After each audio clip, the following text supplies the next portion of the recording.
அன்பின் இரட்சகர் இயேசு கிறிஸ்துவின் நாமத்தில் வாழ்த்துக்கள். நீதிமொழிகள் 22ஆம் அதிகாரம் 6ஆம் வசனம் 15ஆம் வசனத்திலே பிள்ளைகளை வளர்க்கிற வளர்ப்பை குறித்து வளர்த்துகிற நாம் எப்படி வளர்த்த வேண்டும் என்றும் இங்கே சாலமோன் குறிப்பிடுகிறதை நாம் பார்க்கிறோம். 6ஆம் வசனத்திலே பிள்ளையானவன் நடக்க வேண்டிய வழியிலே அவனை நடத்து, அவன் முதிர் வயதிலும் அதை விடாதிருப்பான் என்று இங்கே சாலமோன் சொல்லிக் கொடுக்கிறதை நாம் பார்க்கிறோம். பிள்ளைகளை கொடுக்கிற ஒரு ஆண்டவர், பிள்ளைகள் கர்த்தரால் வருகிற சுதந்திரம் என்று சொல்லப்பட்டிருக்கிறதே, அந்த பிள்ளைகளை கொடுக்கிற ஆண்டவர் அவர்களை எப்படி வளர்க்க வேண்டும் என்றும் கட்டளையிடுகிறார். இளமையில் பழக்குவிக்கிற காரியங்களே இறப்பு மட்டும் நிலைத்திருக்கும். அதற்காக நாம் தண்டித்து அவர்களை திருத்தி அவர்களை வளர்த்தோம் என்று சொன்னால் அவர்களுடைய வாழ்க்கைக்கு அது உதவி செய்யும் என்பதை இங்கே ஆண்டவர் சாலமோனின் மூலமாக நமக்கு கற்றுக் கொடுக்கிறதை நாம் பார்க்கிறோம். நம்முடைய முன்னோர்கள் சொல்லுகிற காரியங்கள் 5இல் வளையாதது 50இல் வளையாது என்று சொல்லி அந்த பிஞ்சு பருவத்திலேயே அவர்களை இந்த காரியங்களிலே ஒழுக்க காரியங்களிலே நாம் சரியாக வளர்க்க வேண்டும் என்று அவங்க முன்னோர்கள் நமக்கு சொல்லிக் கொடுக்கிறார்கள். வசனம் 6 2 விதமான பிரிவுகளாக ஆண்டவர் அதை பிரித்து சொல்லுகிறதை பார்க்கிறோம். பிள்ளையானவன் நடக்க வேண்டிய வழியிலே அவனை நடத்து, ஒரு கட்டளை கொடுக்கப்படுகிறது. அவனை நடத்து, ஒரு கமாண்ட் ஆண்டவர் கொடுத்து விட்டு அதற்கு பின்பாக 2வது பகுதியிலே ஒரு வாக்குறுதி கொடுக்கிறார். அவன் முதிர் வயதிலும் அதை விடாதிருப்பான் என்று சொல்லி பிள்ளைகளை பயிற்றுவித்தல் பிள்ளைகளை கர்த்தருக்காக சமர்ப்பிப்பதில் தொடங்குகிறது. பயிற்றுவிக்க வேண்டிய மழலை பருவத்தில் நாம் சரியாக பயிற்றுவித்தோம் என்று சொன்னால் அவன் முதிர் வயதில் அதை விடாதிருப்பான் என்று சொல்லி 2 பகுதிகளாக பேசுகிறதை பார்க்கிறோம். நடக்க வேண்டிய வழியில் நடக்கிறதற்கு பெற்றோர்கள் முதல்ல அறிந்திருக்க வேண்டும். அவர்கள் முதல்ல அறிந்திருக்க வேண்டும். அவர்கள் எப்படியெல்லாம் என்னுடைய பிள்ளைகள் இருக்க வேண்டும் என்று நினைக்கிறார்களோ அந்த பாதைகளிலே அவர்கள் வளருகிறவர்களாக இருக்க வேண்டும். அதன் பின்பாக நாம் நடத்துகிறவர்களாக நாம் இருந்தோம் என்று சொன்னால் பிள்ளைகள் இந்த காரியங்களிலே கீழ்ப்படிந்து நடக்க முடியும். என்னுடைய சிறு வயதிலே என்னுடைய தாய் அவ்வளவு கண்டிப்பாக இந்த வசனங்களை படிப்பதிலே அத்தனை அக்கறை உடையவர்களாக இருப்பார்கள். அந்த ஞாயிற்றுக்கிழமைகள் வந்துவிட்டால் திருநெல்வேலி மாவட்டத்தை சேர்ந்த எங்களுக்கு அவர்கள் டீச்சராக இருந்தபடியினாலே வாரம் திருவசன ஊழிய அந்த புத்தகத்திலே ஒரு வசனம் இருக்கும். அதை கண்டிப்பாக மனப்பாடம் பண்ணி சபையிலே எல்லாருக்கும் முன்பாக அங்கே போதகர் கேட்கும் பொழுது சொல்ல வேண்டும். அநேக நேரங்களிலே முழு சங்கீதம் ஒன்றை எடுத்து கொடுத்து விட்டு இதை மனப்பாடம் பண்ணி சொல்ல வேண்டும் என்று சொல்லி கண்டிப்பாக இருப்பார்கள். எல்லாருக்கும் மே மாதம் ஒரே ஒரு மாதம்தான் அந்த நாட்களிலே விடுமுறை விடப்படும் பொழுது அவர்கள் அங்கே சபைகளிலே நடக்கக்கூடிய எல்லா விதமான வேதபாட போட்டிகளிலும் என் பெயரை சேர்த்து விட்டு விடுவார்கள். வீட்டிலே அதற்கான ஆயத்தங்களை செய்வார்கள். வசனங்களை அத்தனை கண்டிப்பாக படிக்க வைத்தபடினாலே இன்றைக்கு அந்த வசனங்கள் என்னை சுமக்கிறது மாத்திரமல்ல, என்னுடைய இருதயத்திலே ஒரு பசுமரத்து ஆணி போல பதிந்திருக்கிறதை என்னால் உணர முடிகிறது. அநேக வசனங்கள் இந்த நாட்களிலெல்லாம் மனப்பாடம் பண்ண வேண்டும் என்று நினைத்தாலும் கூட மனப்பாடம் பண்ண முடியாத அநேக வசனங்கள் உள்ளத்திலே அவைகள் ஆணி போல, பசுமரத்திலே பதிந்த ஒரு ஆணி போல உள்ளத்தில் பதிந்திருக்கிறதை உணர முடிகிறது. சோதனையான நேரங்களில், சோர்வான நேரங்களில், வழிநடக்கிறதற்கு தவறுகிற நேரங்களில் பரிசுத்த ஆவியானவர் இயேசு கிறிஸ்துவினுடைய இந்த வசனங்களில் இருந்து அல்லது இந்த வேதத்தில் இருந்து அல்லது இந்த தீர்க்க தரிசன புத்தகத்தில் இருந்து நினைப்பூட்டுகிறது. அது எத்தனையோ ஆசீர்வாதமாக இருக்கிறது.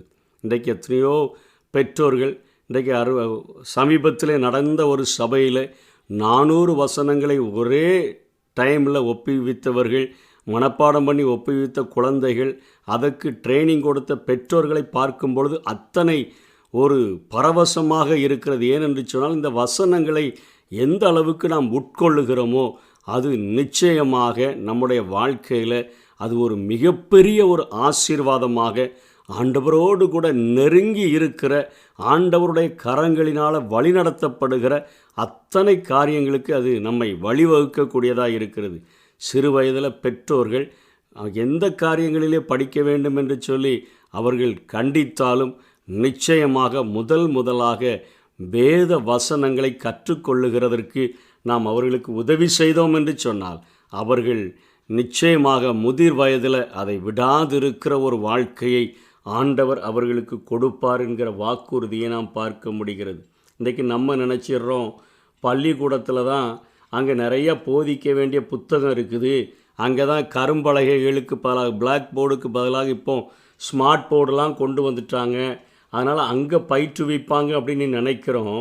வேதம் சொல்லுகிறது இல்லக்கூடத்தில் பயிற்றுவிக்கக்கூடிய வாழ்க்கை புத்தகம் நம்முடைய கைகளில் தான் இருக்குது. நம்ம தான் அவர்களுக்கு வாழ்க்கை பாடத்தை கற்றுக் கொடுக்க வேண்டும்.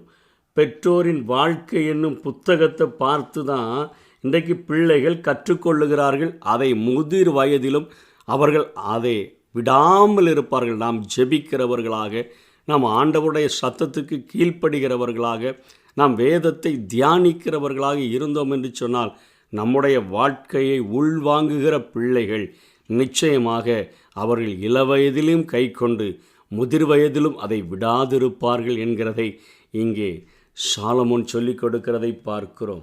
இந்த சாலமோன் இந்த நீதிமொழிகளிலே அநேக வசனங்களை சொல்லுகிறார். பிள்ளைகளுடைய நெஞ்சில், அதான் 15ஆம் வசனத்தில் மதியினம் குடியிருக்கும். அந்த மதியினத்தை பிரம்பை கொண்டு தான் அகற்ற முடியும். பிள்ளைகளுடைய இருதயத்தில் இருக்கக்கூடிய மதியினத்தை நம்ம பிரம்பை கொண்டு தான் அகற்ற முடியும். அதனால் அவர்களை நாம் பிரம்பை கொண்டு அகற்ற வேண்டும். பிள்ளையை தண்டியாமல் விடாதே, அவனை பிரம்பினால் அடித்தால் அவன் சாகான். நீதிமொழிகள் 23:13 சொல்லுகிறான். அவனை பிரம்பினால் அடித்தா அவன் சாக மாட்டான். இன்றைக்கு பிள்ளைகள் தகப்பனால் கண்டிக்கப்பட்டால் அவர்களே ஃபோன் பண்ணி விடுகிறார்கள், எங்களுடைய தகப்பனார் எங்களை கொடுமைப்படுத்துகிறார் என்று சொல்லி. இன்றைக்கு ஸ்கூலில் டீச்சர்ஸ் அடித்து திருத்த முடிகிறதில்ல. அப்படிப்பட்ட ஒரு கேடான ஒரு சமுதாயமாக இந்த சமுதாயம் மாறி வருகிறது. ஆனால் நம்மை உண்டாக்கின ஆண்டவர், சர்வ வல்லமை உள்ள தேவனுடைய வார்த்தை, நீ பிரம்பினால் அடித்தால் அவன் சாகான் என்று சொல்லுகிறதை பார்க்கிறோம். ரெண்டாவது வசனம், ரெண்டாவது காரியம் சொல்கிறார். நீதிமொழிகள் 23:14 அவனை தண்டித்து நம்ம திருத்தணும். பாதாளத்துக்கு அவனுடைய ஆத்மாவை அப்போ தான் தப்புவிக்க முடியும் என்று சொல்லுகிறதை பார்க்கிறோம். அதே போல் 3ஆம் அதிகாரம் நீதிமொழிகள் 12ஆம் வசனத்தில் நேசிக்கிற புத்திரர்களை நிச்சயமாய் சிட்சை செய்வார்கள். சிட்சை செய்கிறது உறுதி என்பதை அங்கே சொல்லுகிறதை பார்க்கிறோம். அதே போல் நீதிமொழிகள் 13:24 சிட்சியாத தந்தை சரியான தகப்பனல்ல என்றே வேதம் போதிக்கிறது. அவர்களை கண்டிக்க வேண்டிய இடத்துல கண்டித்து, அரவணைக்க வேண்டிய இடத்துல அரவணைத்து நாம் வழிநடத்த வேண்டும் என்று வேதம் சொல்லுகிறது. பிள்ளைகளை இப்படிப்பட்ட பாதையில் நம்ம நடத்தணும்னு சொன்னால் அவர்களை பாதாளத்தை விட்டு காப்பாற்ற நம்ம முடியும் என்று சொல்லி கொடுக்கிறதை பார்க்கிறோம். நீ பிரம்பினால் அவனை அடிக்கிறதினால் பாதாளத்துக்கு அவன் ஆத்துமாவை நீ தப்பு வைப்பாய். விருப்பம் போல விடப்பட்ட பிள்ளை பெற்றோருக்கு வெட்கத்தை உண்டாக்கக்கூடிய ஒரு பிள்ளையாக மாறிடும். 29ஆம் அதிகாரம் 15ஆம் வசனத்தில் பிரம்பும் கடிந்து கொள்ளுதலும் ஞானத்தை கொடுக்கும், தன் இஷ்டத்துக்கு விடப்பட்ட பிள்ளையோ தாய்க்கு வெட்கத்தை உண்டு பண்ணுவான் என்று சொல்லுகிறது. சிக்ஷைப்பட்ட பிள்ளைகள் பெற்றோர்களுக்கு ஆசீர்வாதமாக விளங்குவார்கள். உன் மகனை சிக்ஷை செய், அவன் உனக்கு ஆறுதல் செய்வான். உன் ஆத்துமாவுக்கு ஆனந்தத்தை அவன் கொண்டு வரக்கூடியவனாக இருப்பான் என்று சொல்லி நாம் வேதத்திலே பார்க்கிறோம். இப்போ கடைசியாக நீதிமொழிகள் 19:18 சொல்கிறாரு, திருத்தலாம் என்கிற நம்பிக்கை இருக்கும் வரையிலும் நம்ம அவங்களை தண்டிக்க வேண்டும். நம்பிக்கை இருக்கும் மட்டும் உன் மகனை சிக்ஷை செய், ஆனாலும் அவனை கொல்ல உன் ஆத்துமாவை எழும்ப ஒட்டாது. என் தலைக்கு மேலே வளர்ந்துட்டான், இதுக்கு பின்பாக இவனை என்னால் கண்டிக்க முடியாதுன்னு சொன்னால் திருத்தலாம் என்கிற நம்பிக்கை இருக்கிற வரைக்கும் கண்டிக்கணும். இன்றைக்கி சில பெற்றோர்கள் வளர்ந்த பின்பு கண்டிக்க முடியலன்னு சொல்லி அடித்து கொள்ளுகிறவர்களாக கூட ஒரு கொடூரமான சமூகமாய் இருக்கிறபடினால வேதம் சொல்லுகிறது, ஆனாலும் அவனை கொல்ல உன் ஆத்துமாவை எலும்ப ஒட்டாதே என்று சொல்லுகிறது. கடைசியாக நீதிமொழிகள் 19:18 தண்டனையானது மரணத்துக்கு ஏதுவாக மாறிவிடக்கூடாது என்கிறதை இங்கே சாலமோன் பெற்றோர்கள் பிள்ளைகளை வளர்ப்பதற்கு பிரம்பை கையாள வேண்டும் என்கிற காரியத்தை கற்றுக் கொடுக்கிறார். கொஞ்சம் இதற்கு மேலே கொஞ்சம் அதிகமாய் போய் பார்த்தோன்னு சொன்னால் 1 கொரிந்தியர் 4:21 ஒரு ஊழியக்காரன் ஆவிக்குரிய பிள்ளைகளாக பிறந்திருக்கிறவர்களுக்கு அவன் கொடுக்கிற காரியம் என்ன? உங்களுக்கு என்ன செய்ய வேண்டும்? நான் பிரம்போடும் உங்களிடத்தில் வர வேண்டுமா, அல்லது அன்போடும் சாந்தமுள்ள ஆவியோடும் வர வேண்டுமா? அங்கே கொரிந்து சபைக்கு பவுல் எழுதும்போது சொல்லுகிறார், ஆவிக்குரிய பிள்ளைகளாய் பிறந்திருக்கிற உங்களுக்கு நீங்கள் சொல்ல கேட்கலன்னா உங்களுக்கு நான் என்ன செய்யணும்? நான் பிரம்போடு உங்களிடத்தில் வரணுமா?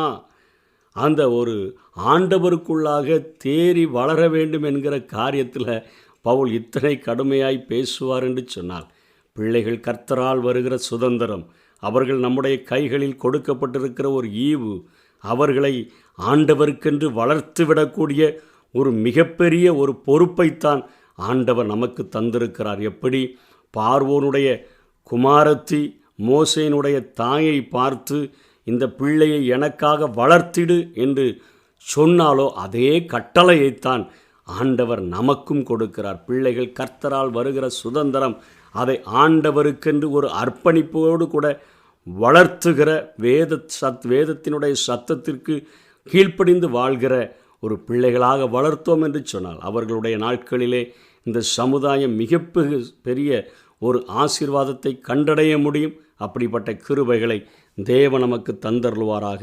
ஆமென்.